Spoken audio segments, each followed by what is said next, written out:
committee and want to thank her for her service over the last few years. I'm Kristen Morrison and I'm from Cloverdale. Christopher Peck, Windsor. Excellent. And let's move online. I see Shirley, you're front and center. Go ahead and introduce yourself. Thank you. Shirley Johnson, Roanoke Park. And whoever wants to go next, Tyra. Yeah, Tyra Benoit, Healdsburg. And anyone else online who would like to introduce themselves? Hi, I'm Dina Allen, and I'm sitting here with Anna Jacopetti. Thank you. All right, well, we will, that is everyone. We'll get started. Before we get into items, is there public comment on any items not on the agenda today? Yes. Excellent. Come on up where it's convenient. We will be limiting to 3 minutes today.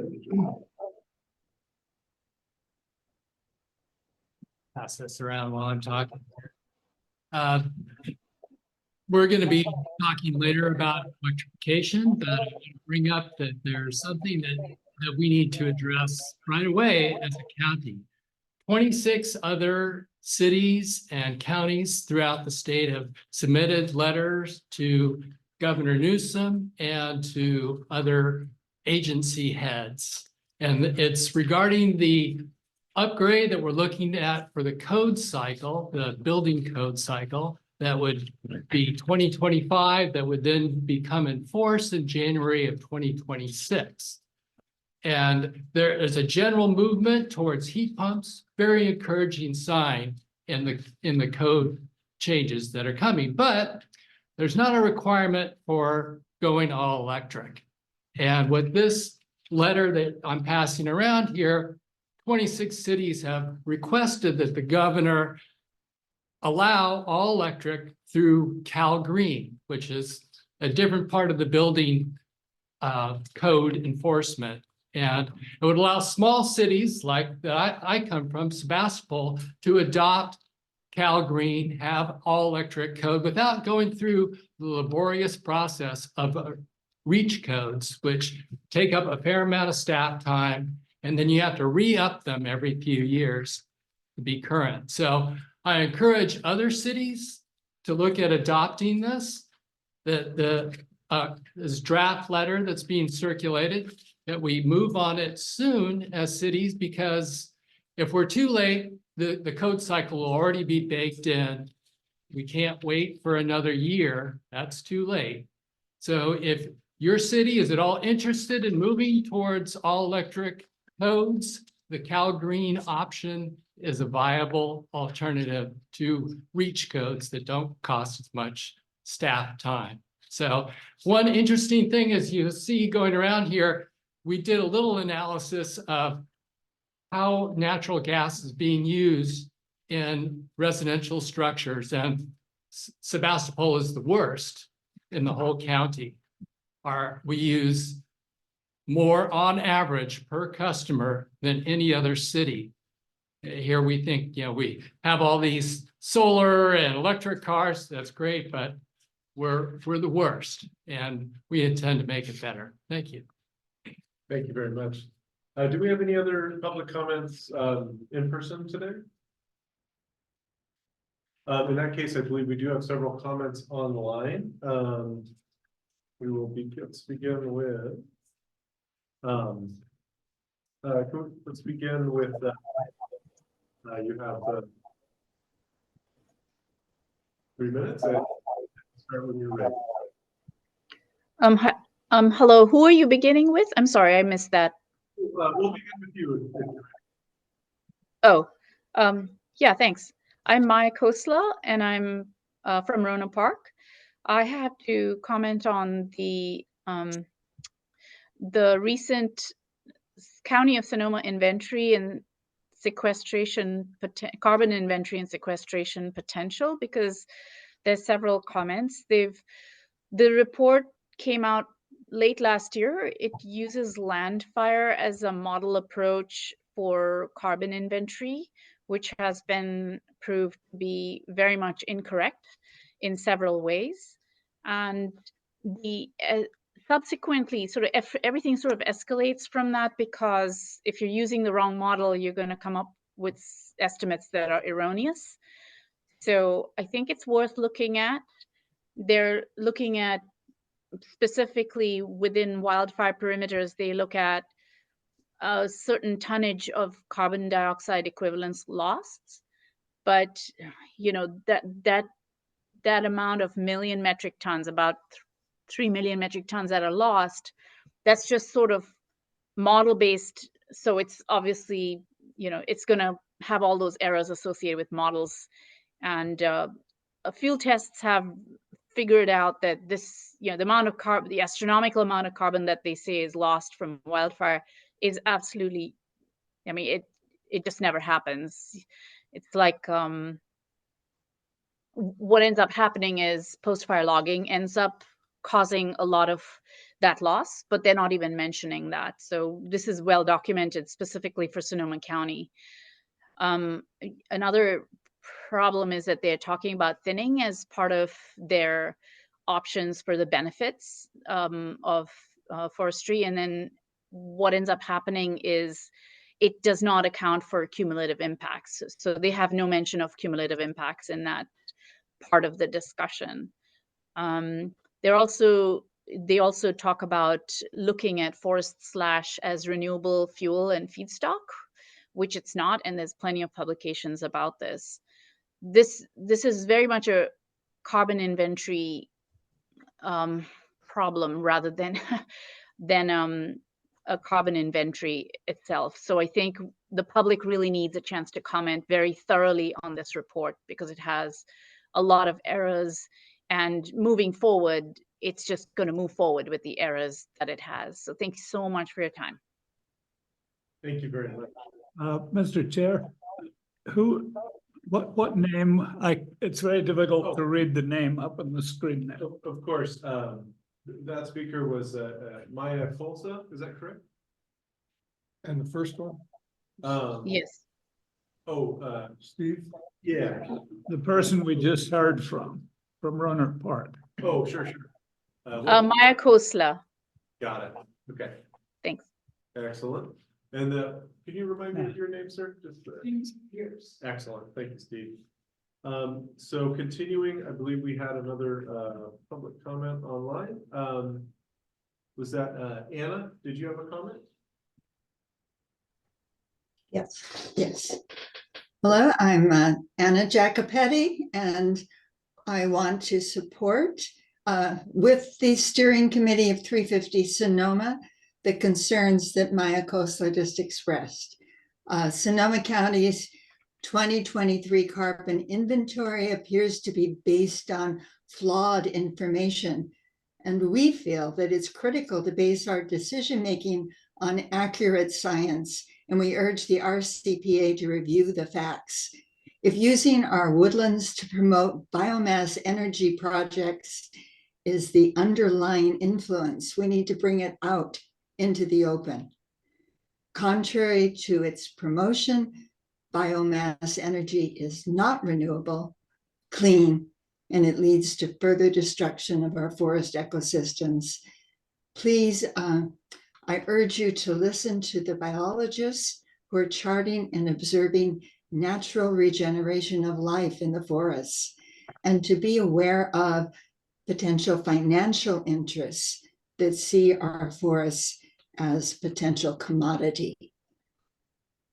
That's all I have to say. I am supporting this with, again, the steering committee of 350 Sonoma.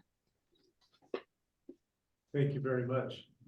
Any last public comment? Yes, this is Dina Allen sitting here with Anna. I have one more thing to bring up from 350 Sonoma. We have been studying the design pathways for regenerating the earth by Joe Brewer, and we were pointed to this process of organizing and regenerating bioregional watershed by a member of Regenerate Cascadia, an organization that's been implementing Brewer's vision by providing a common structure of support an intention for regenerative projects and initiatives throughout Washington and Oregon. That is a clear model to follow as we attempt to explore ways to increase our adaptation to climate change and our resilience as an ecosystem through our mutual efforts to regenerate our beautiful Russian River watershed. We're bringing this up because the RCPA has been working on climate action for many years, and we're hoping to initiate a conversation with people and other established organizations to explore ways to increase regeneration, resilience, and adaptation in our bioregion, and to build connections with adjacent watersheds following Brewer's global model. Thank you. Thank you very much. All right, I don't see any other requests for public comment there. So we will move on to the administrative section. We do have a quorum today.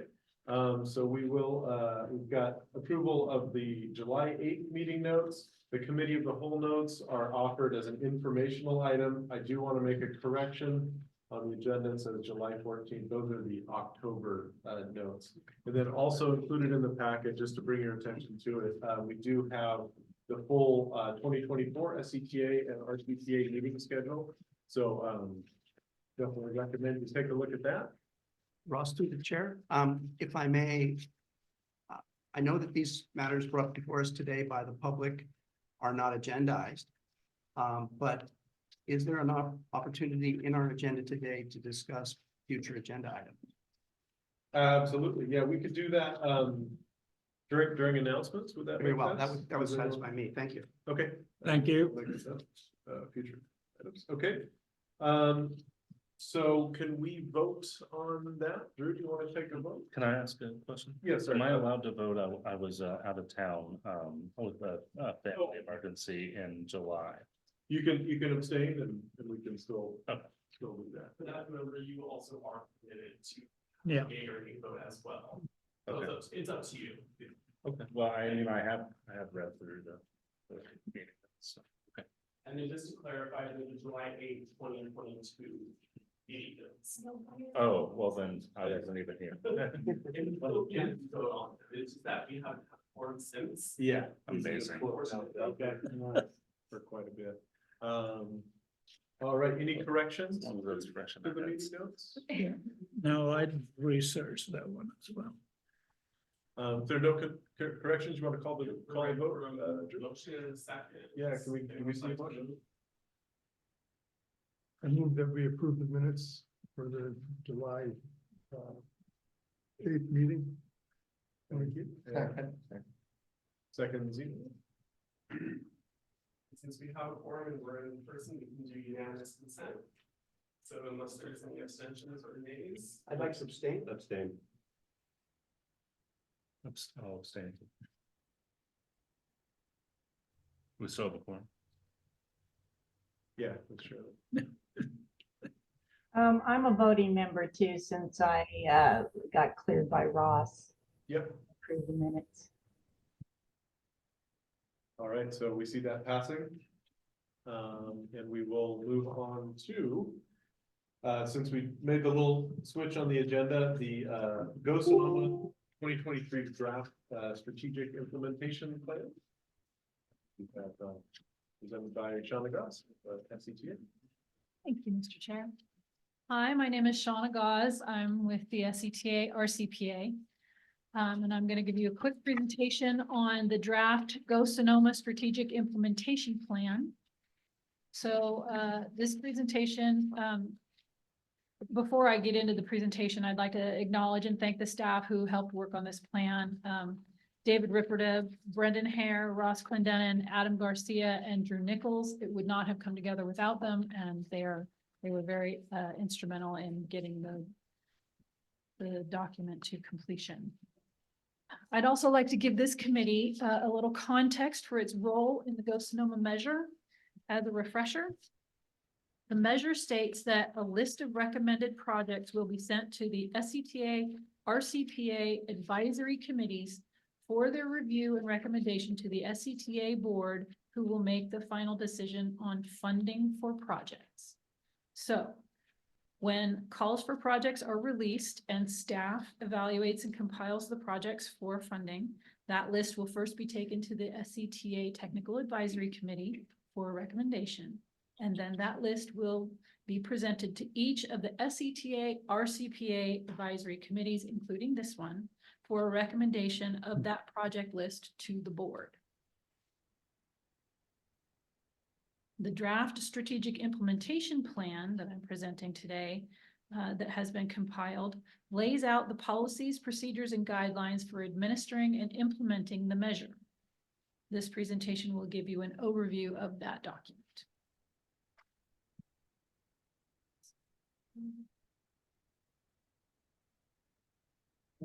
Got it. Excellent. Okay. Oh, now I have to figure out how to get to this page. So to go back and give a little more background, the Go Sonoma Act, passed by the voters as Measure DD on November 5th of 2020, is an extension of the existing quarter-cent sales tax known as Measure M. Go Sonoma was approved by 71% of the voters, well above the 2/3 threshold needed to pass. And Go Sonoma will pick up just as Measure M sunsets in 2025. The ordinance establishing the act requires that a strategic implementation plan be prepared by December of 23. And we did that. We presented the draft to the board. We are working on compiling the final document. So what's different about Go Sonoma from Measure M? The apportionment programs where Measure M had, oh yes, thank you so much. I'm trying to do that. Oh, thank you, Brewer. Thank you so much. I appreciate it. The apportionment programs where Measure M had 20% for road maintenance and rehabilitation, Go Sonoma has 38%. Where Measure M had 10% for transit operations, Go Sonoma has 23%. In the competitive programs, which make up the remainder of Go Sonoma, 27% is for moving traffic and improving safety, and 12% is for building bikeways and pathways. In Measure M, only 4% of the measure was singled out for bike and ped improvements. In Measure M, local streets projects required a 1-to-1 match of funding, and the bicycle and pedestrian projects didn't require a match at all. In Go Sonoma, all competitive projects will require a 15% match of local funding. Next slide, please, Drew.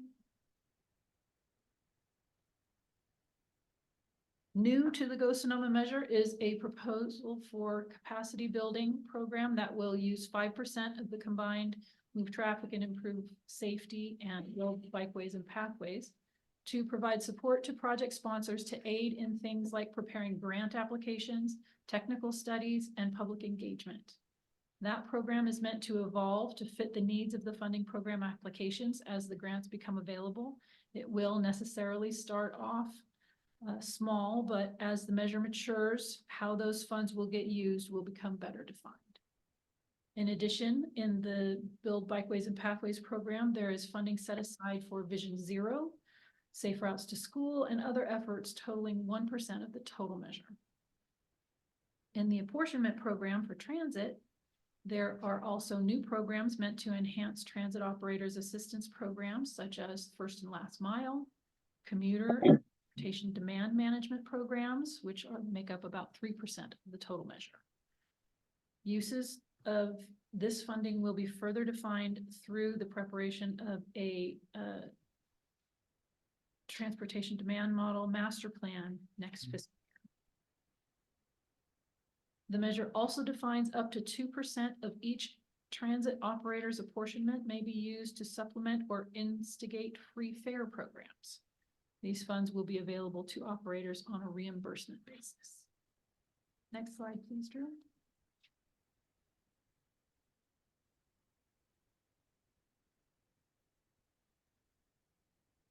So the layout of the plan generally follows the layout of the previous Measure M strategic implementation plans, if you're familiar with those, but if you're not, let me just go through it real quick. I'm just going to go to the next slide, please, Drew. Chapter 1 is the executive summary. It provides an overview of the plan format and the purpose of the document. Chapter 2 is a summary of where we've been with Measure M and where we are headed with Go Sonoma. So the differences and that sort of thing that I just explained. Next slide, please, Drew. Chapter 3 starts to get into the meat of the plan with the general financial approach, revenue forecasting, which also contains historical data for comparison, and the initial programming for competitive programs that were included in the first cycle of the SCTA funding program, which was recently programmed. Next slide, please, Drew.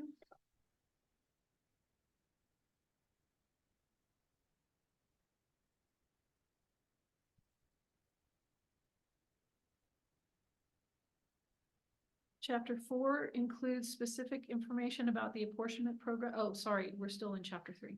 Chapter 3 includes specific information about the apportionment programs, including the formulas that are used to derive the shares and the percentages for each of the programs.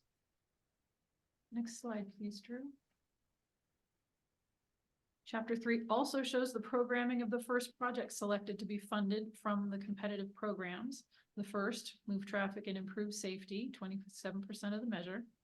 It should be noted that for both this program and the next competitive program, the number of projects being proposed in the early years of Go Sonoma will be able to be advanced through use of interfund loans with Measure M, since we're going to try to fund those projects before we start collecting funds for the measure in 2025. Next slide, please, Drew. The second competitive program of the projects is Build Better Bikeways and Pathways, which is 12% of the measure. And you can see a list of the projects that were selected. Next slide, please, Drew. Could I ask a question? Sure. The numbers in the charts there, those in thousands or? Yes, yes, they are. Oops. Chapter 4. Are we on chapter 4? Yes, okay.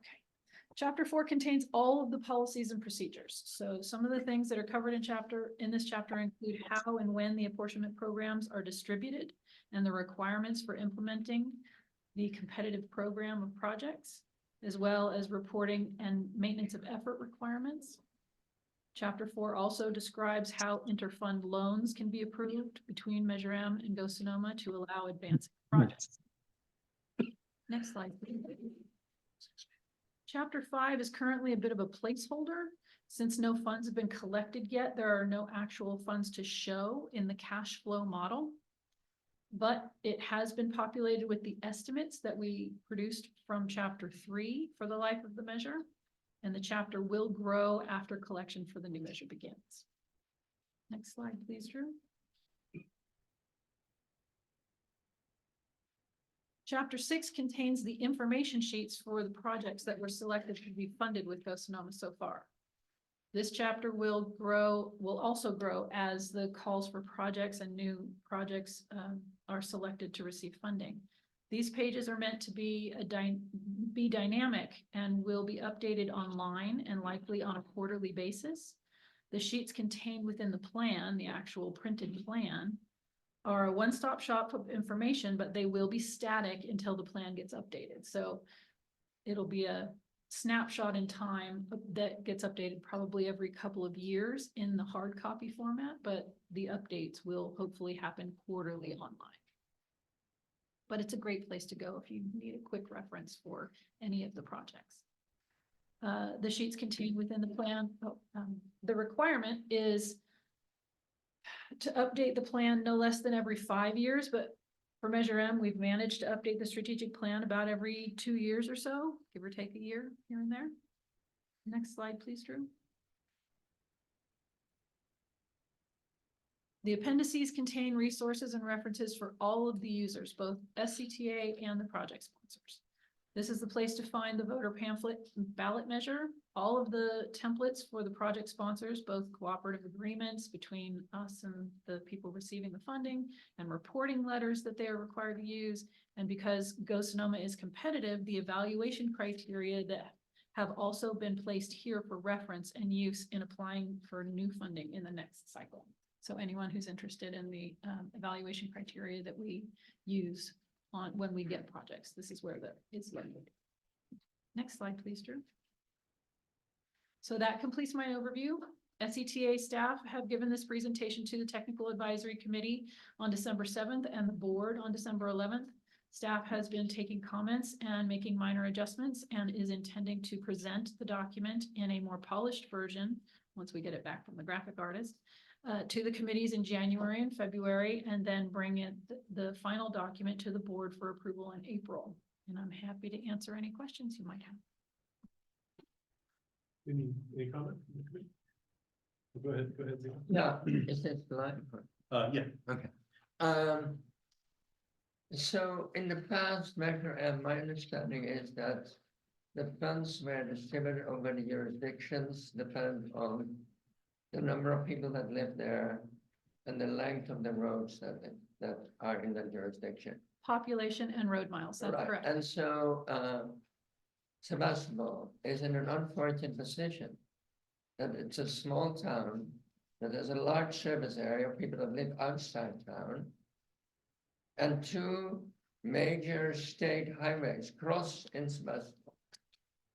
So we always have felt a little bit shortchanged here. And I want to bring that again to the attention of people. And my question really is, how can we address this in more depth? Well, I would recommend that the city of Sebastopol partner with the county, certainly, because the county also receives funding. But I would say that different from Measure M, Go Sonoma has competitive projects entirely. While we do also have apportionment programs that are meant for that are developed by formula and are meant to distribute funds directly to the jurisdiction for maintenance purposes of the roadways and for transit, although Sebastopol doesn't get transit funding.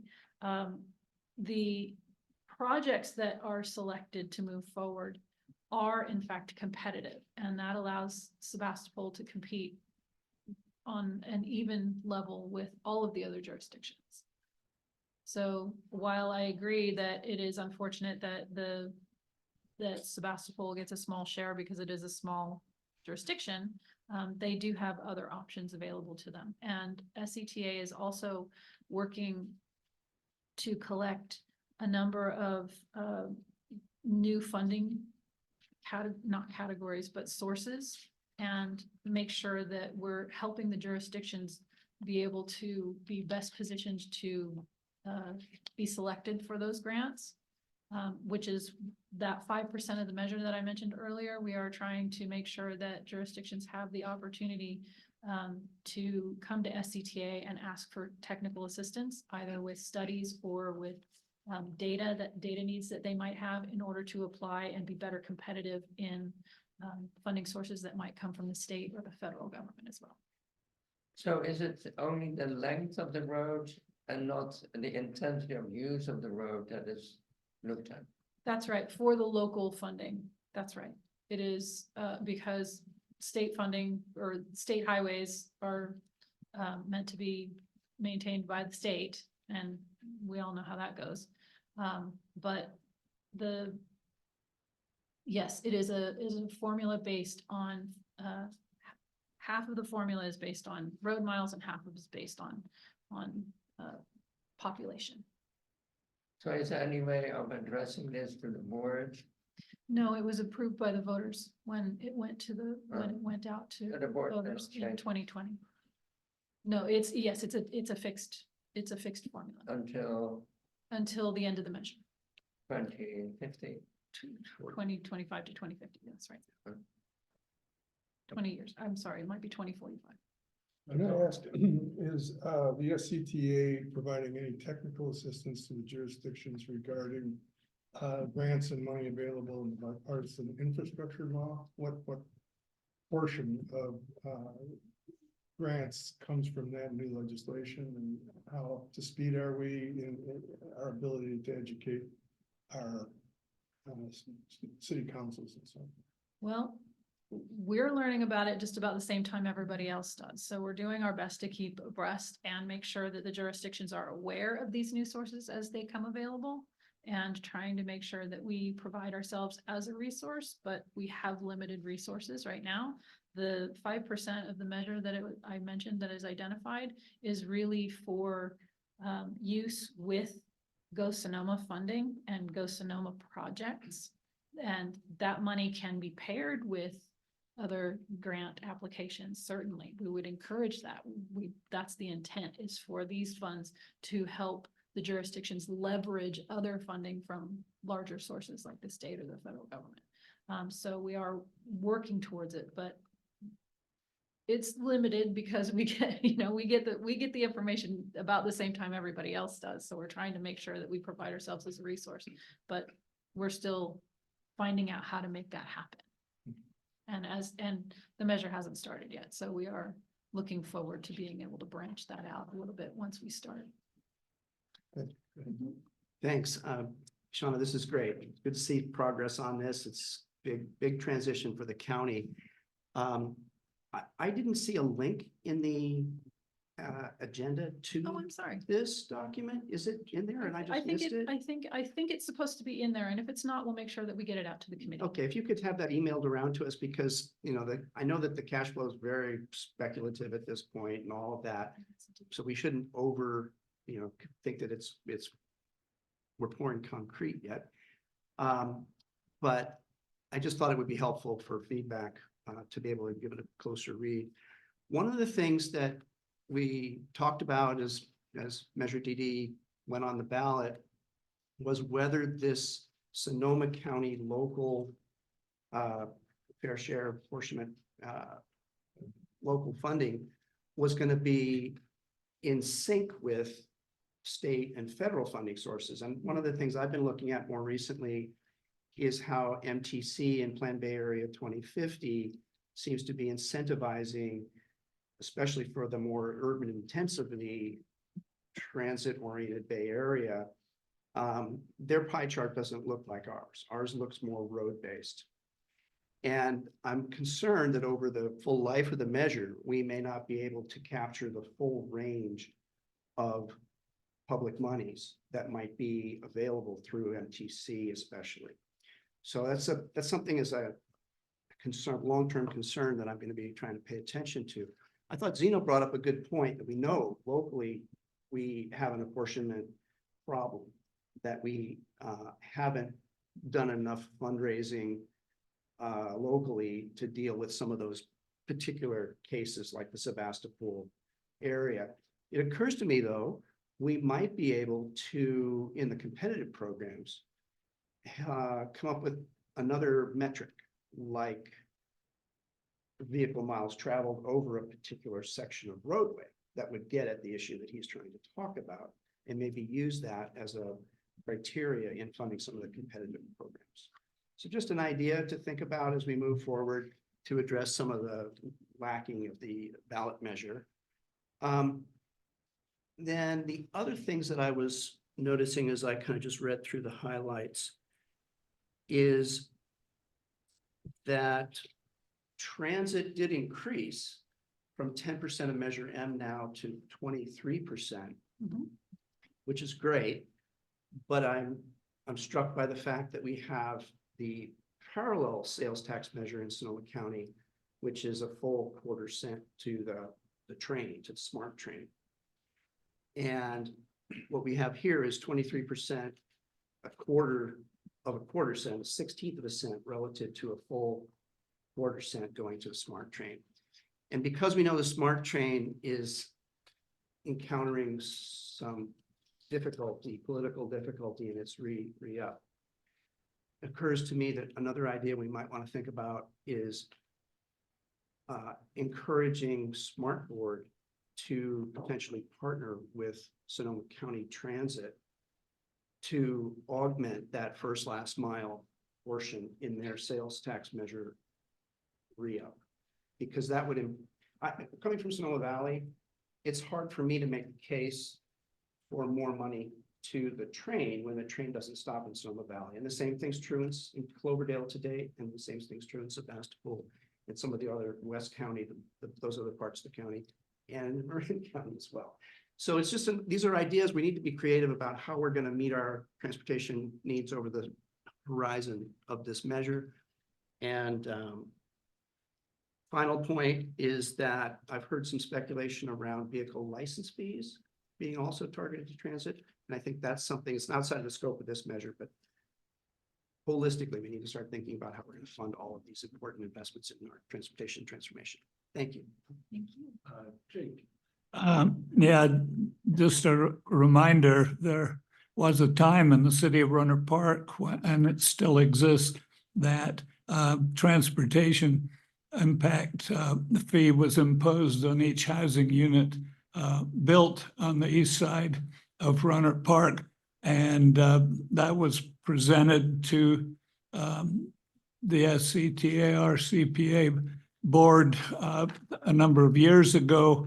No other jurisdictions have implemented such a program. These monies have been raised and houses have been built on the east side of Runner Park. And in fact, they've been helping to fund the smart multiple use path. So there are other mechanisms that could be considered. Maybe not the most popular given the cost of an individual housing unit, but nonetheless, that was one that was put forward. Any other comments from the committee? Could you explain how transit is funded? How transit is funded. And There- how that deals with this issue about different parts of the county and the three transit companies?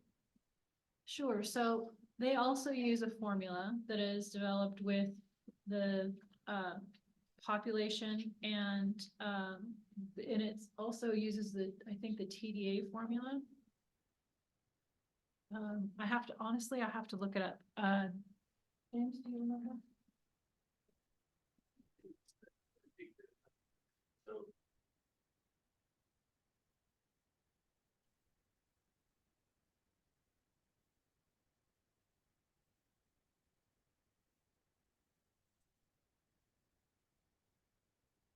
So I believe the question was transit funding in general, not just the SCTA component. Is that right? Well, in relation to Go Sonoma. Oh, so in relation to Go Sonoma, the formula is a pure population formula. So the way it works is that Sebastopol's population goes to Sonoma County Transit, whereas Petaluma's population goes to Petaluma Transit. Santa Rosa's population formula goes to Santa Rosa.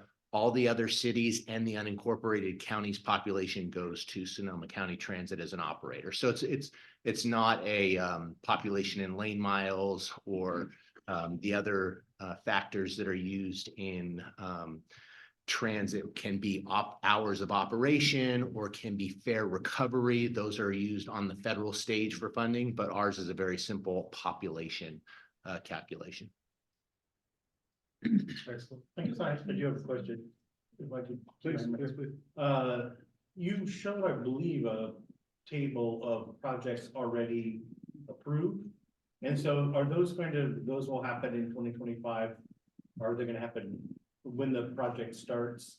And so those have already gone through a vetting process. That's correct. Based And on we did him or based on Go Sonoma's evaluation criteria? I'm just curious. So based on Go Sonoma's evaluation, well, it was based on the SCTA funding program evaluation criteria, which was used to apply to a number of different sources, including Go Sonoma. Okay. And those funds were made available from 24-25 until 27-28.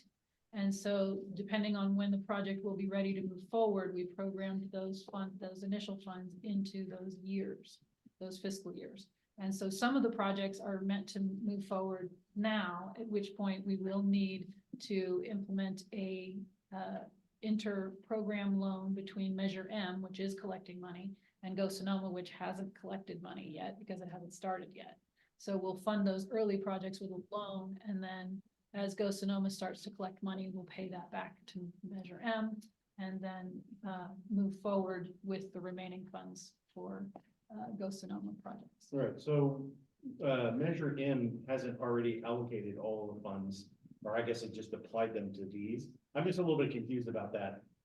So The- Measure The M, idea of the measure borrowing money from the existing similar measure is confusing. so we have different programs in Measure M. But as I mentioned in the presentation, Measure M had project specific. It had specific projects that were identified that the voters approved. So those are project specific programs. And then there are the apportionment programs. Those are the maintenance programs and the transit programs and the rail program. But the project specific programs haven't spent all of their money yet. And we have been collecting for so many years now, 18 years now. So that funding is sitting in a pot. And so we can affect a transfer, a loan from the money that we have already collected from Measure M in those project specific programs over to Go Sonoma, just in the initial years to cover those projects that need to move forward. And then as we start collecting Go Sonoma funding, we'll pay that money back into the account where we took it from on Measure M. So then when the money gets paid back to Measure M accounts, what then happens to that money? Is that It'll be then spent get on rolled? Measure M projects. So what's happening to the Measure M projects while they don't have the money that they loan to Go Sonoma? We're funding everything that we can right now. And there are some projects that haven't yet moved forward. For various reasons. Right. Some of them haven't gone through development yet. Some of them are really, they were projects that, while they were a great idea 20 years ago, as it turns out now, they're not really, we have some capacity increasing projects that are really not really in a place to move forward anymore. So those projects probably will never go forward. And so that money will get spent recently, last year, the board approved creating a fund that is on a first come, first served basis for the remaining projects that haven't been funded. So we put all of the funding from all of those projects that was remaining into one account. And we're saying now anybody who was in any of those projects that are still eligible can get at that funding, but it's first come, first served based on development of the project itself until all that money is gone. So can I just add, just to kind of recap what Shauna is explaining? The projects within Measure M are the projects that will get those funds. So they're specifically the local street projects program. The local street projects program has two issues that it has not been unsuccessful by the jurisdictions. One issue is that it's the dated project, which tends to be a capacity increasing type of project, which we're simply really not doing in our county anymore. We're moving on with, active transportation and transit are typically the focus, right? And with that being said, it also requires a one-to-one match. So the jurisdictions that are listed within Measure M for that LSP program have been given dollar that they've asked for to deliver that list of projects. There's still work that will be done, and they don't need that. They don't need those funds right now. They will need them in the future. Those projects are advancing. There is a need. They need to come up with their match funding, and they need to complete their early developmental phases. So essentially, instead of the dollars sitting in the bank accruing an interest rate, we're going to be able to put them to work for Go Sonoma, and then Go Sonoma would just pay back that loan back to Measure M at that same interest rate. So it'll keep Measure M whole, and it'll essentially put the dollars to work at a way smaller interest rate than any sort of financing capacity that we have, because the financing is simply what we earn in the county pool. It's not a bond rate. It's not a loan rate. Historically been very low. It's up a little because of the economy right now and where interest rates are going, but it's still a very, very low rate. So I just want to comment then that it strikes me as sort of incredible that there's both money available to help Go with Sonoma, but then also the timing of the projects. So that once Measure M is done and Go Sonoma is running, that then there could still be projects that could use that old Measure M money. And how long will that go on to will that all complete by 2030, or I'm just curious, like how long that will, or do you know? Yeah, no, we don't know because we're not implementing those projects, right? The jurisdictions are implementing those projects. We could pull up the list of projects and look at them and talk in more detail if that was what this committee wanted. But I can tell you that for Highway 101, that, you know, this office was responsible for implementing. There's going to be ongoing expenditures for Measure M for the next decade. So there's mitigation and monitoring requirements for resource agencies for trees that were impacted within riparian corridors that we're going to have ongoing requirements. So Measure M's not going anywhere from like a funding source. It's just the revenue is going to stop. There's still going to be those needs for projects. I know Sean has limited time today, so I'm going to take one comment from Jake and then we'll go to public comment. No, I was just curious. I was trying to find the document that we're talking about online, but what I did find was Go Sonoma Act expenditure plan summary. Now, that's an exact document now been approved by the board. That because it lays out, for example, what is anticipated estimated annual sales tax funding by jurisdictions on fix roads, fill potholes, improves. So if I look at that expenditure plan, I can take that as a given that is the plan once the Go Sonoma dollars start coming into the treasury in 25. Correct. The numbers that you're looking at on that document, though, are actually a little lower than the numbers that Shauna just reported on. So those numbers will actually be slightly higher because there's been an increase, but No, they are correct. Yeah, I do see that it says estimated annual sales tax funding, and that can fluctuate. Okay, and my other quick question is, it was mentioned earlier on in terms of MTC and Plan Bay Area 2050. We have two representatives, an MTC from Sonoma County, Supervisor Rabbit, and Council Member Fleming from Santa Rosa. How is that reporting mechanism working? I know that Supervisor Rabbit's on the board of SCTA, but is there any problem, or are you guys staff to staff in full communication with what's been proposed in Plan Bay Area 2050? Yeah, so the Chris Barney, our director of planning, right, he attends meetings with MTC staff, and on the most informative one is a monthly meeting of all the planning directors for county transportation authorities in the Bay Area, getting the staff to staff interaction. Right. Supervisor Rabbit, who's the director of the RCPA SCTA, also reports out on a regular basis at our board meetings, you know, at the conclusion. But we're very tied in between the Transit 50/20 plus and the 2050 plus, as well as Plan Bay Area 2050 plus. You know, Transit 2050 plus is one of those things where there has, and I want to just show you that we are well informed. Sonoma County was actually left a little short on that. They've grouped Sonoma County as one location as a whole. Right. So they've showed the transit need as a region from Sonoma County to Novato, but it is not granular enough to actually have that information be helpful to our transit entities to be able to identify where that need exists. So we are advancing an additional study between Marin and Sonoma, Smart and Golden Gate Transit to figure out how to best serve that Marin Sonoma corridor. And you're doing that in the context of the times that we're in, where there's a massive question being raised about the 27 transit agencies being amalgamated, possibly through legislation and other studies that are going on. So I appreciate that. I just, my interest was, I don't track MTC anymore like I used to. Yeah, no, but I do understand that it needs to be tracked.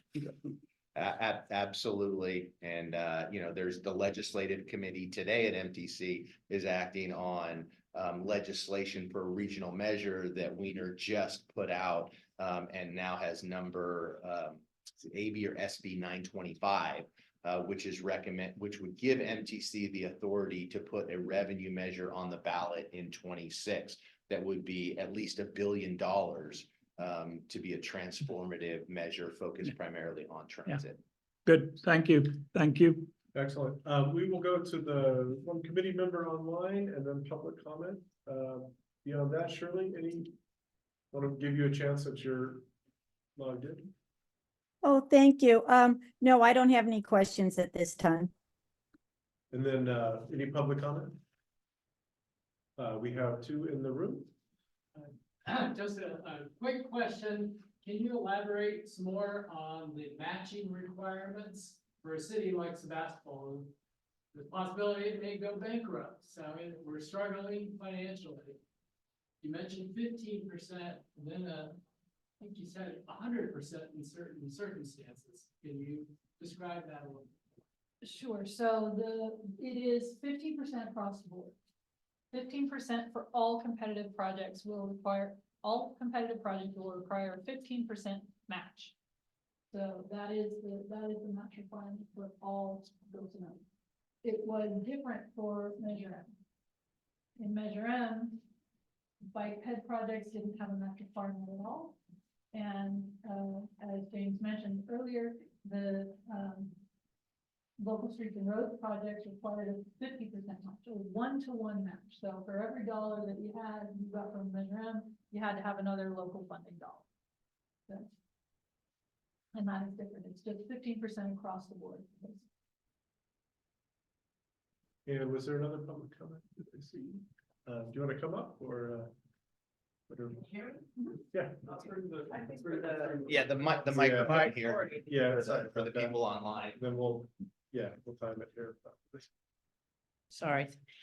Yeah, my name's Kimberly. I'm from Forestville and never been to one of your meetings before, but I'm glad to be here. And you guys are the climate action people, so I'm very excited to be here. In terms of an implementation of a strategy on climate change, I think that you guys are one of the only committees that I know of that has really a focus on emissions. And so I think that that's really important. And with respect to transportation, I live out in the West County and it's pretty quiet in West County in the winter, but in the summer it's crazy. It's so many cars and limos and flights. And I don't know how you guys are tracking that, but I think it's extremely important because it's many, many months out of the year. And if we're not addressing that in some number, in some fashion, with some incentives for us to do better, I think we're going to just be missing a huge opportunity to really cut our emissions. So I'd like to ask, of the 89% transportation emissions, or 89% of emissions in the county that are a result of transportation and building, what percentage of that is visitation? And can you think of ways in which we can sort of require electric limos, require low emission fuels, require incentive-based travel so that we don't have this kind of elephant in the room, I guess I would call it, because I think all you guys are doing is incredible. And I know it's expensive, but there might be a way that we can do some significant good for a climate emergency if we can get our arms around this visitation question, because I think we're about 500,000 people in the county. In the summer, it's millions. And we're paying the price. We're paying it financially and climate-wise. So I'd love to hear some more ideas about that. I'd love to see some more energy around that. And I think that it's just makes sense that, visitors pay their fair share and that we do everything we possibly can to get our emissions down. And that's a big one. It's a land use question. And it is the county question. And we don't seem to have any energy around that. So thank you guys for all your work and incredible, commitment. It's really, really important. And I appreciate just being allowed to chat with you and look forward to seeing more on that issue. Thank you. Thank you very much. Any online public comment? See, no. We will move on to the next item. Thank you, Shauna. Thank you very much. And that is the Countywide Equitable Building Electrification Action Plan, which will be presented by BC CAAC and RCPA.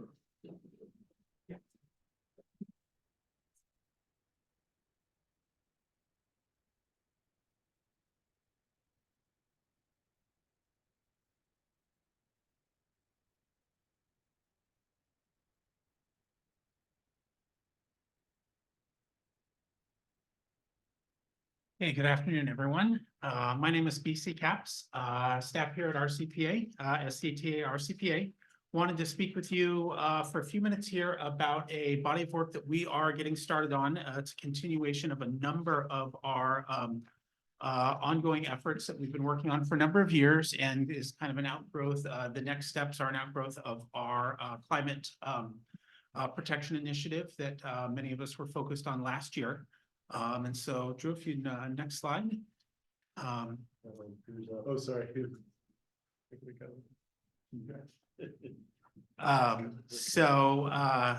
think because of time today, I can just go and I'll go ahead and keep this fairly brief, but I wanted to focus a little bit, provide a little bit of background information on the purpose of this effort. Wanted to talk a little bit about alignment that we're doing, looking at current local plans that are have been approved or under development. Talk a little bit about the data that's available on building energy. Talk about the next elements of our action plan, and then the next steps for what we're going to be working on. Excellent. To talk about this, the purpose of this Equitable Building Electrification Action Plan is to really look at, is to define, it's kind of keyed up in those three numbered bullet points there. And it's to define a roadmap to improve the energy efficiency and electrify residential and commercial buildings throughout Sonoma County. We know that this is a huge need to reduce our greenhouse gas emissions.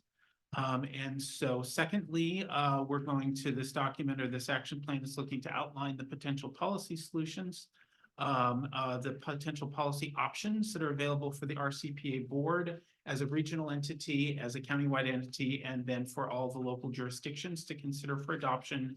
And then a key aspect of it is also going to be truly attempting to engage with the community and gather input on the action plan, and specifically to really integrate the equity considerations into all aspects of the plan. We're thinking about the impacts, the economic and other social impacts of electrification and decarbonization on lower income and disadvantaged communities and households.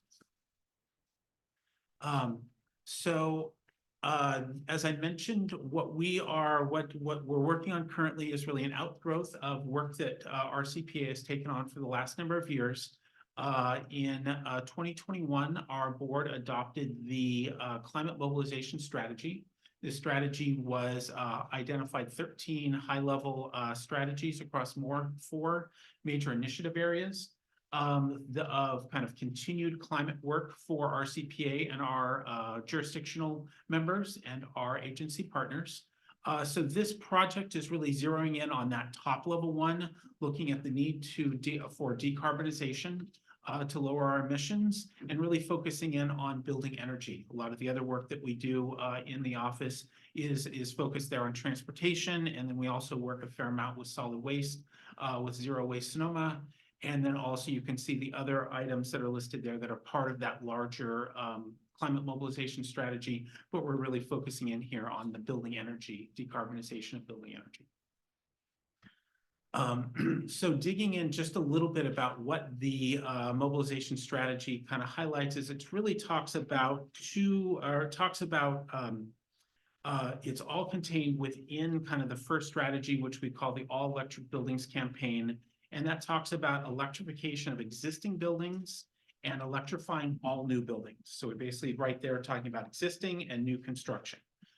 So some of the things that were identified in the 2021 document was developing a kind of retrofit requirements for existing buildings to transition to all electric and to improve their overall energy efficiency.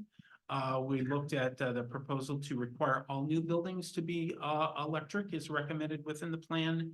And then again, this that third item there to really the integration of racial, social, and environmental equity into these efforts and into all building electrification plans.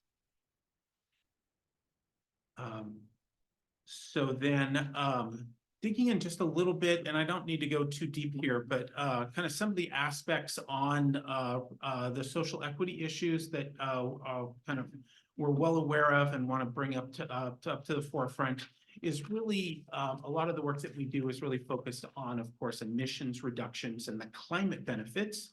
But that work has economic benefits or disadvantages or an economic impact oftentimes to the households that are impacted by these changes.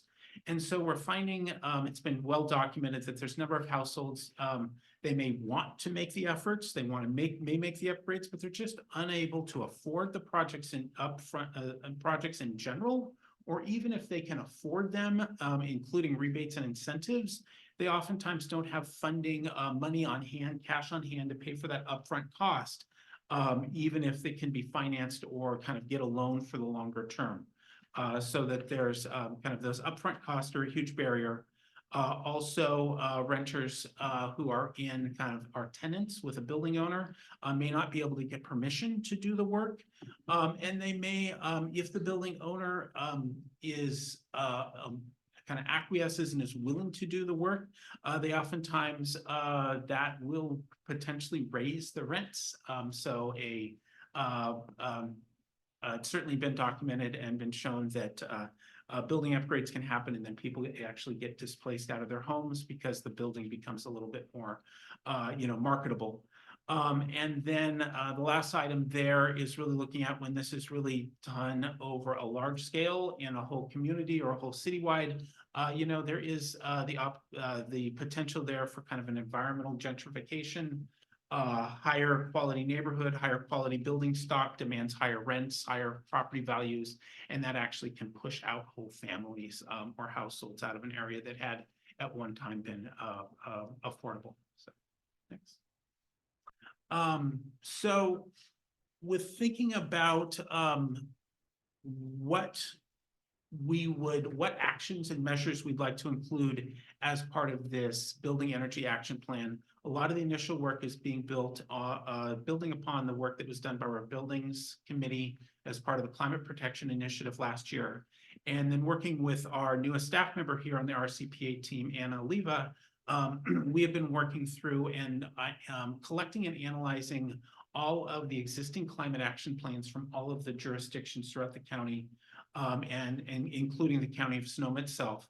And so this is just a list of the different documents that we are currently reviewing and basically pulling apart into a into some large tables so that we can kind of see, look across jurisdictions, look across improvements, proposed measures, and kind of see, hey, these 4 jurisdictions really have this as a priority. These, these others don't have it as prioritized as much, and kind of looking for what are those commonalities or differences between the different action plans, and then trying to take that into account so that our countywide plan really builds upon those more individual plans. Next slide, please. Kind of some of the areas that we're seeing that we think will kind of be identified as part of this action plan, and that we're already seeing alignment across some of the individual jurisdictions. There's a discussion around the role of all electric reach codes and the role they would play for new residential or commercial buildings. Several jurisdictions already have reach codes. I'll come back in a minute and talk a little bit more about that. There's also the need to decarbonize the residential building stock and non-residential buildings, including commercial and public buildings and facilities. In general, we need to reduce our energy consumption across the board. So that's just a matter of bringing down the energy we use as much as possible. Also, of course, looking to support low income residents with the with these improvements and helping them kind of overcome the barriers they may face. And then also looking to work with multifamily building owners who may basically the ability to work with a single property owner that then may impact a dozen or 100 different tenants, housing units that are part of their specific building. Next, please. Just a quick peek here. This is some data from our greenhouse gas inventory from our that was last done looking at trends, greenhouse gas emission trends from 1990 to 2020. And the key lesson here, or the key message here, is just showing how the greenhouse gas emissions in the building energy sector have dramatically decreased over the last 30 years. This is a huge success story for Sonoma County and something we hope to continue, and wanted to kind of point out that one of the huge major drivers of that decrease was really the formation of Sonoma Clean Power in 2012 and their service coming online in 2014. They currently provide 70% of the local electricity, and because Sonoma Clean Power as an organization has made an initiative to bring down their emissions as far as possible, that has helped the county countywide to really bring down kind of our entire emissions portfolio. So really, we wanted to, the 3 bullet points at the end, kind of getting back to it, is in general, we're really looking to, as I mentioned, improve building energy efficiency. So it's just reduce the amount of energy we use overall. Move in general from natural gas to electricity, moving away from combustion of natural gas and moving to something kind of electricity, which can be generated cleanly, and then continue that transition to zero emission electricity to meet local needs. So that's basically then what are the sources of the electricity that we want to use and that we would want to use to supply Sonoma County residents. Next, please. So some of the key elements that we see of this action plan, we're gonna, as I mentioned, looking at both residential and non-residential buildings. Also, we're going to be developing a community engagement and equity framework to try to bring those topics in from the very start. And then we expect that this plan will have some recommendations for policy options for both existing buildings and for new construction. There's different types of reach codes or reach codes that can be developed and apply to both. There's a number of retrofit options for existing buildings, incentives and financing that are available from a number of different programs, And then one key thing that I wanted to highlight is this need to continue to develop the workforce and look at the ability really to bring in the local construction industry, the installers, the contractors, the kind of the workforce that's doing this work on the ground, and think about additional training that may be needed, and just kind of helping the industry kind of look forward so that it's to try to make that transition seamless. So next, please. So really to kind of summarize and wrap up here, I'm kind of breaking the work into kind of two mental buckets. First, kind of working on existing buildings, and then second, looking at new construction. On existing buildings, we're really kind of trying to hit the ground running, starting this January, starting this month, with the focus in the next year for 2024. Looking at what kind of the action plan elements around existing buildings, and attempting to prepare so that we can really locally really use the investment, the Inflation Reduction Act funding that is coming from the federal government down to the states and then will be distributed locally. And for this work on existing buildings, we're looking to form an existing buildings working group. And we're also looking to coordinate, and that would coordinate input from our local jurisdictions and agencies. And then, as I mentioned, also to develop a community engagement plan. I'll point out, or I'll highlight that kind of this active work is really kicking off in a lot of ways next week with a coordination meeting that we here at RCPA are having in conjunction with staff from Sonoma Clean Power and staff from the County of Sonoma's Climate Action and Resiliency Division. Those are at this point, those are our two really key partners on a lot of this work. And then for 2025, and I'm saying 2025, I don't want to imply that none of this work will happen this year, but it is kind of for the second step with a focus on new construction. Was mentioned earlier in the meeting, the building code changes every 3 years. The next opportunity when those building codes will change will be the end of 2025 going into 2026. We are really hoping to be able to work to develop a consistent countywide model that could be followed for any building reach codes that jurisdictions would want to adopt at that point. Several jurisdictions have done that for the current building code. And this is actually gets quite both technical as well as political. Many in the room may be well aware of the lawsuit that has been ongoing against the city of Berkeley over the type of reach code they've used. That type, there are a whole different flavors of reach codes. That type of reach code is different from the majority of ones that are around within Sonoma County. The city of Petaluma is the one that has used that same model and is impacted by the city of Berkeley. So that is a court case that we've been watching very, very carefully, very closely.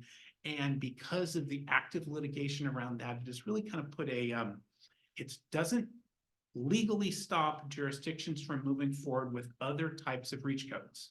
But because of the concerns, the legal concerns right now, it has really had a chilling effect. And there are very few jurisdictions that are really actively wanting to move forward on reach codes. So that's something that we're really looking to work with, again, partners with Sonoma Clean Power, with the county's climate action team, and really relying on the work of the Bay Area Regional Energy Network and their codes and standards team, and then the state's codes and standards resources that are available. So that's really kind of a sneak peek or kind of an overview of what we're looking to work on. So my last slide is there's my contact information, and happy to answer any questions that you may have. So thank you. I was gonna, when I first saw this, I was gonna bring up the lawsuit thing. Besides Berkeley, wasn't Windsor threatened with one and decided not to do a reach code as a result? So I think you're referring to the proposal that would have been 3 years ago. In the last building code, they and Santa Rosa had both proposed building codes. They were both threatened with lawsuit. Windsor made a decision to rescind theirs. City of Santa Rosa made a decision to move forward and was successful in their lawsuit. And then with this next building code, Windsor made a very specific decision. It did come to their council, but they made a decision not to move forward with attempting to reauthorize or readopt a reach code. So at least in the most recent decision, it was a council-led decision as opposed to the lawsuit. So, well, I mean, with the whole chilling effect, I mean, does it make sense to take a more statewide approach like Steve, brought up earlier with Cal Green? Because I mean, it sounds like some lawsuits are successful, some aren't, and maybe you said different flavors. Yes, I think that's something for us to consider here internally and think about kind of what is the appropriate role for RCPA at that statewide level, what the advocating for kind of those changes as part of Cal Green or the other parts of the building code. And then I think there is a new model of a building code, reach code being developed that is specifically being tailored to meet the requirements that have been highlighted and are at the core of the case in the Berkeley case right now. So given the assumption that the Berkeley case holds, the statewide reach code kind of mechanism has developed a new model, which is, I think, going to be the highly preferred model for jurisdictions that want to move forward. That, I think, is where our focus will be on for the next code cycle. So, can you say a bit more about the existing buildings working group? What's the makeup and the duties and needs? Yeah, this is something I have to admit, we have not fully defined this yet. We will certainly need to, our meeting next week, kind of among organizational partners with Sonoma Clean Power and CARD, is kind of to get those juices started. We will need to work with the number of jurisdictions to kind of bring their input in. And then there is definitely a role for members of the public or other outside organizations. I don't think we have not defined yet how that would play out. We had our buildings committee as part of the climate protection initiative met throughout the course of last year. So I think that those are some of the members of those individuals that participate in that are a group that I really would like to go back to and think about getting their participation. And then we need to think through kind of, yeah, what would we ask, you know, and is it just an open discussion? So, and so I guess I should say, if you or anyone here at this body are interested in being part of that or being part of those conversations, absolutely. I think it's, we would love to kind of have the input either as we're getting the group formed or then once it's formed and kind of the ongoing participation. So thanks. Great. Any other, good? Thank you. So BC, this is great work. I'm glad to see it coming forward. I'm curious, and with respect to some of the comments we got from the public earlier, you know, sequestration is on the list of strategies that this body is responsible for, but most of the sequestration work to date has been happening over at CARD, the County Administrator Office, Climate Action and Resiliency Division. And we haven't really had a chance, as I see it, to input into that process. I'm wondering if there might be an opportunity to, as you said in the buildings working group, you might be having a working group that involves those staffers. Is there a way to have them be more present in this body, which meets quarterly? Because I don't believe they have a parallel body that takes public input. So that was one kind of issue that's occurred to me, is we've got these two different agencies within the county, plus all the different jurisdictions, all working on the same general strategic problem, but we don't necessarily have parallel public transparency and input processes. So that sounds like something we might be able to work on in this body, since it's already constituted and has broad representation and public participation. The second thing that occurred to me looking this over, love the idea of your cataloging what all the CATs and all the jurisdictions are doing in their own climate action plans. It's hard to keep up with that. And in some ways, it might almost be helpful to the jurisdictions if RCPA could sort of guide them more. I know when I sit on the climate action committee for the city of Sonoma, we've lost our internal staff person recently, and through a resignation, and it's hard for a little city to keep up with all the diversity of stuff in this area. But specifically looking at what's been happening in Petaluma, they focused on embodied energy in buildings, for example, which is not, to my knowledge, currently a part of our building strategy. Is that something for us to explore? I'd like to have an opportunity to think more about that. I don't know how much of that's going to be in the Title 24 code update cycle, or might be appropriate in CalGreen. There may be some elements that would be appropriate there, but it's something I haven't had the time to look into.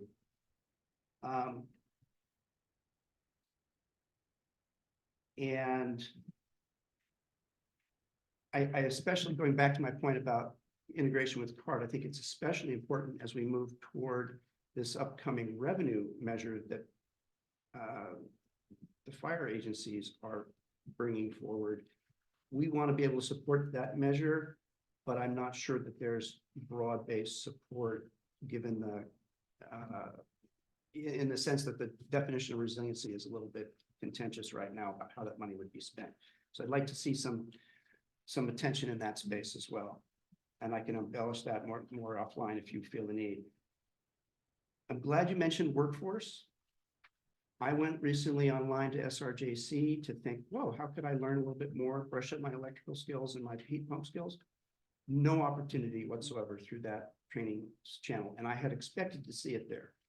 So where is that training happening in the county?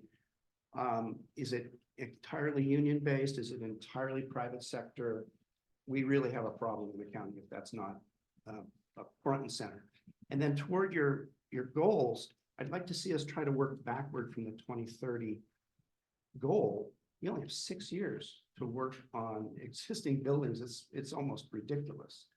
So what is accomplished? What can be accomplished in these next 6 years? I could go on, but I look forward to working with you on that body. Zito, Jake. And. Yeah, have you been in contact with the North Coast Builders Exchange? I have not made direct contact in the short term. I do know that I do know that CARD has a good existing relationship with them, and I think that they are part of the, it would be a very appropriate group for us to have as part of the public outreach, but. And the other question, I brought up earlier the problem of stranded assets in the water sewage reduction issue at Sebastopol, where we were able to reduce the use of water, but that led to a decrease of revenue and the fixed costs were less covered. So I would also expect that transition to gas leads to an enormous problem of who's going to pay for the last gas meter. And this will be put on the consumer probably. And so it seems something that it's good to kind of become more knowledgeable and aware of, and have some section of the plan provide some assistance to local jurisdictions to help their population with this transition in a financial way. Thank you, Zeno. Jake, Andy? A couple of things. I was at the Board of Supervisors meeting on Tuesday morning, and they, after they elected the new chair, they had 5 tables, and the supervisors went around to each table. At the tables, one was natural resources, department heads, and for about 10 minutes, each supervisor talked to these groups. Natural resources, Barbara Lee was sitting there from the climate group, Misty Reyes from Ag Preservation and Open Space District, Grant Davis from Water, the Ag Commissioner, and I was invited to sit at the table. And one of the things that they assured the supervisors was that they were in interdisciplinary communication on a regular basis. Now, I don't know whether our SCTA and RCPA is James or was Suzanne part of this interdisciplinary communication that they said was going on. It just, I'm reacting to the comment about the climate group in the county being involved in our discussions, because. Yeah, I would say definitely Suzanne, and now James, in his new role will start being more connected with those groups. But yeah, we have had ongoing conversations. Because it would certainly seem to me in the work of this committee that it would in fact be advisable for the climate group to be invited and involved in our discussions around the table. The second thing is that there's another tax measure that's going to be on the ballot in November. The Bay Area Housing Finance Authority will have a major 9-county parcel tax. I believe it'll be a parcel tax measure on the November ballot to provide either $10 billion or $20 billion in funding for the construction of affordable housing. And I am involved somewhat in that discussion in that I chair the Community Development Commission Citizens Advisory Committee, and this matter is going to be coming up in front of us again in February, and would seem to me that if electrification of all housing is an important goal for the 9 Bay Area counties, then the funding measure should reflect that in some way. If it passes, then there's an allocation that is going directly to Santa Rosa, and the other allocation goes to the county and the 8 other cities in Sonoma County, and we're talking hundreds of millions of dollars if that measure passes. So these are the 2 things I'd bring to your attention. Thanks. Thanks, Jake. Andy? Got a few questions. So given that the cheapest power is the power that we don't use, and I think you're all aware of Cool Petaluma, and we've been working on this neighborhood by neighborhood approach to reducing energy use, water use, waste, etc. Cool Petaluma is ready to franchise and kind of spread. And I don't know if there's a way that RCPA can provide support to spread Cool Petaluma to the other 9 cities and the unincorporated areas. We've talked to Healdsburg a little bit about that, and I'm going to be meeting with Assemblymember Wood soon to talk about maybe some legislation to help fund that. So question 1, is there any support that RCPA can give to spreading that? And part 2 of that question is, Cool Petaluma works best with more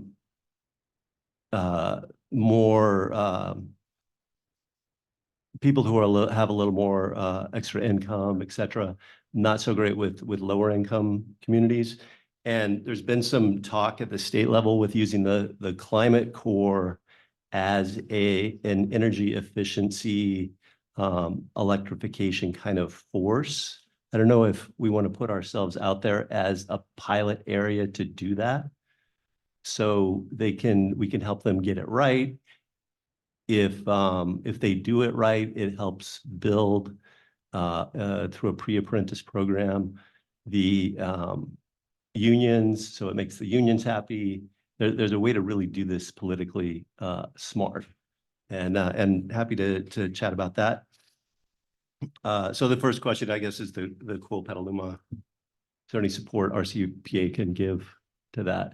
I'll just step in on it, because a year ago, we asked for support from RCPA to help expand to the county what Cool Petaluma is doing, and nothing has really come of it, but we would love to, and so would like to see that. And we've been talking to Healdsburg about that and presented in October.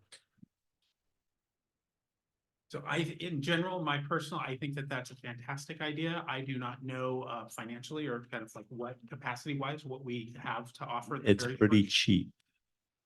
Take the model of RCPA acting to identify winning solutions, replicate those, and then communicate them out and support other jurisdictions is absolutely central to our model.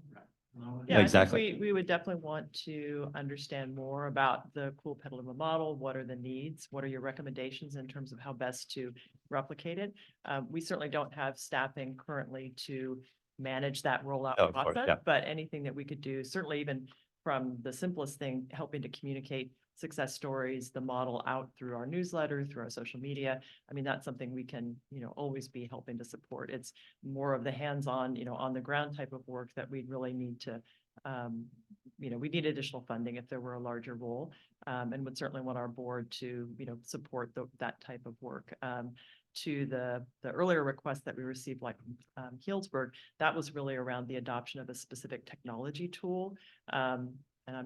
It's something that RCPA piloted here a couple of years ago and found that the tool itself is not sufficient to really advance the type of work that you've been doing. And I think as Petaluma has found, it's really having the active support of the community, having a champion to really support that work, and a tool could perhaps help in that, but it's not kind of the core mechanism of making that work happen. So we didn't, and to that point, we didn't hear a lot of support from the jurisdictions to pay for that type of tool.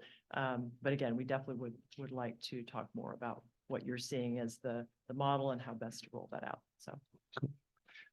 Great. So I've got two more. So if you could bear with me. I wonder if, and I appreciate the presentation, BC. You guys are doing some great work. If you have a list of the largest emitters in the area, so maybe that's the place to start first with existing building electrification and maybe some high profile pilots, like with the ice rink or something, that people bring their kids to, and they're really proud of their new electric Zamboni, and just a place that, as part of the educational outreach, that's like a low hanging fruit way to reach them. So something like that. Do you have a list of like who's the biggest emitter down to the smaller ones, or like who to reach out to first? As I do not currently have a list that is, say, organization or building specific. That's actually data that's fairly Proprietary, proprietary, very difficult to get from the utilities. I think that would be something where we could work very closely with Sonoma Clean Power. They have are able to get, I think, more granular data like that. We do get data from PG&E for greenhouse gas or for electricity use, but it's broken down more at the sector level. But kind of individual property owners are kind of obscure with that. CC, do you want to speak to the Bayron? Oh. They're going to do the study. Yeah, I mean, and I guess the other piece that is, and it's going to be more general information. The other piece that along those lines that is developing over the next year is the Bay Area Regional Energy Network is working on a Bay Area wide building stock analysis, where they're basically going to be using and providing then county level reports, basically looking at all of the building stock throughout the whole county, vintage of buildings, locations, vintage, size, energy use, things like that. And so that will be a very interesting data set for us to use. And again, I don't know how granular it's going to be down to, say, a single building, highlighting a single building, but it will certainly be something where we'll be able to say, hospitals within this health related industry within Sonoma County uses this much compared to, say, restaurants use this much. So there may be the ability then not to target, say, sectors, as opposed to like individual building owners. So, but that would be an area where we could kind of more target on a sector by sector or a building sector by sector basis. Yeah, that'd be a way to do it. Yeah. You just raised another question, which is with hospitals and generators. Is there any sort of look at replacing emergency generators with batteries instead of with replacing diesel and gas generators with diesel, like the backup with electric? I know that is a developing area. The one proposal I've heard, or the one thing I've heard in the very short term, most recently, is say Sonoma County Regional Parks. It's looking at, they're basically battery packs on trailers. Right, with the solar thing. Yeah. We piloted that. That they can use to replace diesel generators that could be rolled out in the case of emergency. Yeah. So. Okay. Two more quick questions. I know I'm taking up a lot of space. You mentioned somebody is collecting the climate action plans around the county. I wonder if you're in touch with anybody that's collecting them around the state and or the country, so that we're not constantly reinventing the wheel. If we could really track the best practices, like Boulder, Colorado comes up with some awesome thing that we don't know about. If there's a way to engage with networks that are doing that and spreading those, it'd be great to know about them and to maximize those. I have an answer to that. Michael Boswell, a professor at Cal Poly, San Luis Obispo, and Adrian Gruey have a book they've published on climate action plans, and they have grad students working to compile a database of all climate action plans in the state of California. And I can I'll probably get you a list of, or a link to that. That'd be great. You provide that development. I don't know if I have the permission to do so, but I'll, the DC and the people who are proprietary, they're not, it's public, I mean, it's a research The project. university, yeah, But I'll talk with them and with BC through you and try to see if we can't get that available. that'd be great. I appreciate that. And last question, with the community engagement, every single climate action plan in the region has community engagement. And so it seems like there's a huge opportunity for overlap and everybody working together on that. The Agricultural Institute of Marin is going to do a big video education interviewing farmers and ranchers on carbon farming. And so I think there's a huge opportunity to do an overlapping regional community engagement, educational outreach. And from Petaluma, we'd love to know how we can support that. Christopher, Kevin, and then Tyler, I would ask everyone to keep it brief because we are putting it on. So let's go. I need to have at least as much time. Not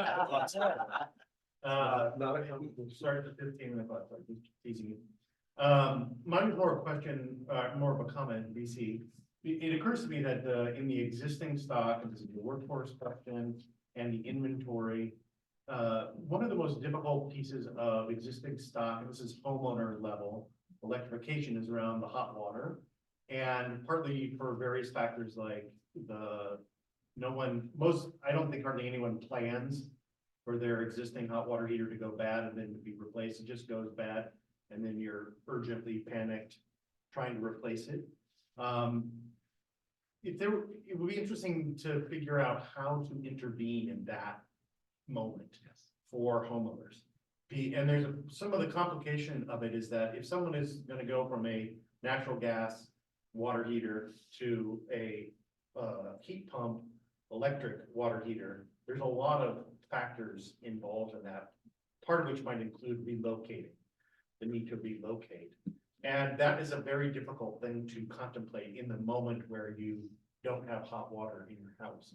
So I'm not sure exactly what the solution is, but I was kind of envisioning when you were talking about the workforce and this crew of people or something that is getting skilled up or whatnot, is just an idea of some kind of like roving band of folks with, heat pump water heaters in a big truck and standing out front of Home Depot. I don't know what it's going to take, but if you want to move all of those water heaters to heat pump water heaters, it's going to require some kind of circus of events to happen.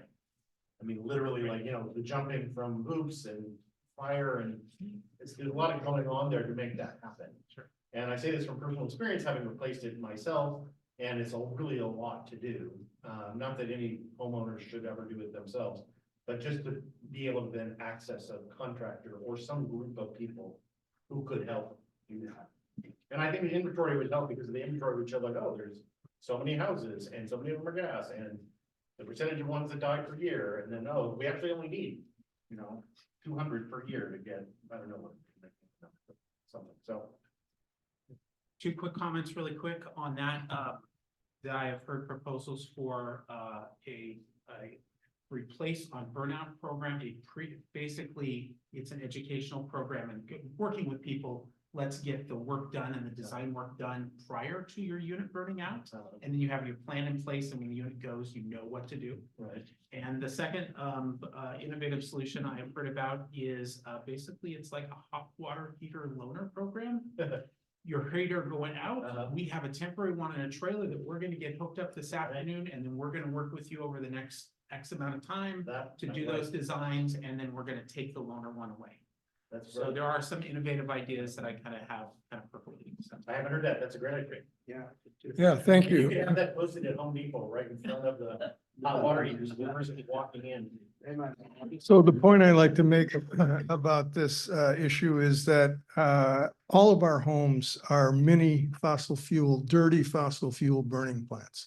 When we use our gas water heaters, our gas stoves, our gas furnaces, our gas cars, 40% of emissions are related to buildings and residences. The IRA has addressed this with $400 $69 billion that they want to give to households in order to change that and turn their homes into mini clean fuel burning plants. I think we are way behind the 8 ball here in terms of getting this word out. There is the Sonoma County Climate Action and Resiliency Division. There's one person there, Doria Estrella, is doing a great job, but it's one person that's getting out there and she's talking to libraries, making presentations in libraries. I've been to 2 of her presentations. There's been about 8 people at each one. There's money available right now. Right now, we don't have to wait for these HERA and homes rebates to kick in towards the end of the year. There's tax credits available right now for, and also local rebates available right now. Big money available that's going to go away if people don't get out and start taking advantage of it, because the money will disappear. I feel that, you know, the Regional Climate Protection Authority has to somehow take a much bigger lead on what we can be doing right now. I'm a member of an organization that put together a slideshow on the Inflation Reduction Act, and we're going out and giving these talks. We gave one last night. I'm doing one in February at the Rotary Club in Santa Rosa to let people know, hey, there are things you can do right now to address this climate crisis, and they make a huge impact because there are 121 million households in the United States. And if 121 million households converted over to clean energy, think of the impact that would have on that 40% emissions problem that we're having now from residences and buildings. So that's my 2 cents. I just want to see a lot more done on what people can be doing right now and to make them aware that that money is available for them to do it. Thank you. Tyler, then we'll go online briefly. You mentioned one of the potential holdups would be people who don't have upfront funding. So you were looking at this through the equity lens, which I think is really important to do. Have we thought about solutions to that? Is there a wild idea, an appetite or infrastructure for a micro loan program that could be paid back through savings on their bill through Sonoma Clean Power or something like that, or forgivable after a certain period of payments are made? And do we even have a list of people we might target? Is there a Santa Rosa or Sonoma County first-time home buyer loan program? I think there is. Those are the people you might approach and say, hey, are you interested in building equity in your home and reducing your carbon footprint for little to no upfront cost or something? Very briefly, there are an emerging role of funding programs known as pay-as-you-save or tariff-on-bill programs. Are the water upgrade loans program, which is run through the Bay Area Regional Energy Network and which RCPA managed throughout the entire Bay Area, is modeled on this. It's basically your water savings, money saved over water use over the long term pays for equipment up front. There are proposals that are being developed and to have similar programs like that for energy efficiency work and or decarbonization work. And I'd be happy to provide some of that kind of details. Those are brewing ideas that are not implemented yet, but they are part of the long-term puzzle. So, yeah. Thank you. We'll check really quick with the committee members online, and then we'll do public comment. Any? I don't see any hands raised online. So we'll go to public comment. I'll be real quick. First, just a point of information. 2020 DOE says Sonoma County, 65% of all building energy use is in single family detached and single family attached buildings. Pretty striking. That's the low hanging fruit. So I'm really happy that we're moving on this. One concern I have is in the existing buildings, the statement in there about a date certain funded phased. Well, the only date certain one that I know of is the Boulder, Colorado experience. I'm sure there are some others out there. They had it funded through a local carbon tax. Are there any other? California, date certain existing building standards that have been out there, and how long have they been out there? How have they worked? So here we are in a situation, 2027, your water heater dies, you have to replace it with a heat pump. 2029, your furnace dies, gas furnace, you have to replace it with a heat pump. So in a lot of ways, we already have our phase going in, and we got some money, maybe not enough money, but I think it's potentially a political stumbling block when we start saying date certain existing buildings. I like the idea, I would love it if it worked, but I think it's a bit of a distraction. We're already on this path of phased replacements, and you know, maybe, I don't know if it's too late to change that kind of wording, but it's not one of the things that came up in our building group as part of the looking at funding. It's really, you'd have to have your funding ducks in a row to pull it off. So that's it. Thank you, Steve.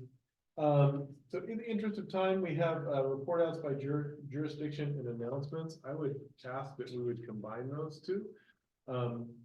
Do any jurisdictions have announcements or any report outs on anything for the good of the group? Guess I'll do mine really quick. Sure. Windsor went evergreen, finally. That's been multiple years in the test train. Congrats. Excellent. Any others? Sonoma's climate action strategy is coming before the city council next week. In advance, we're meeting with a representative of the Petaluma group to discuss what you guys are doing over there.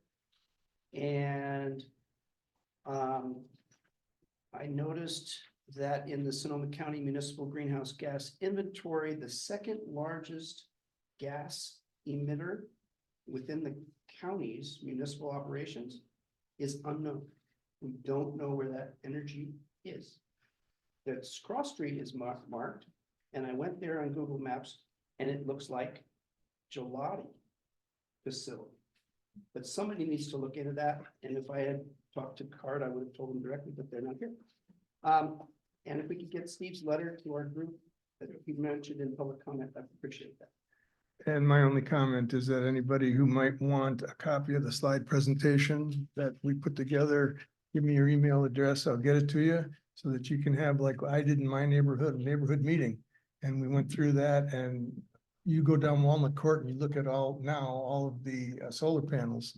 It's very impressive. So we can make a big difference just talking to our neighbors, getting the slide presentations, only 20 slides, easy to understand, very well done. So I'm happy to share that. Thank you. And then Shirley, I see a hand up. Thank you. I'll lower my hand now too. Rohnert Park, our input is, we did in October, we took off gosh, I can't complete sentences. I don't know why I'm talking. Our resolution for a moratorium on gas stations has been, it's been changed a little bit to allow hydrogen and stuff. So you can look at the wording at the Planning Commission's resolutions on the Rohnert Park City site. It's a little confusing, so I don't know if it's a good, bad, or ugly thing. So I just want to give you guys a heads up if you want to look at it. It may be happening to a city next to you that banned gas stations. So just a heads up.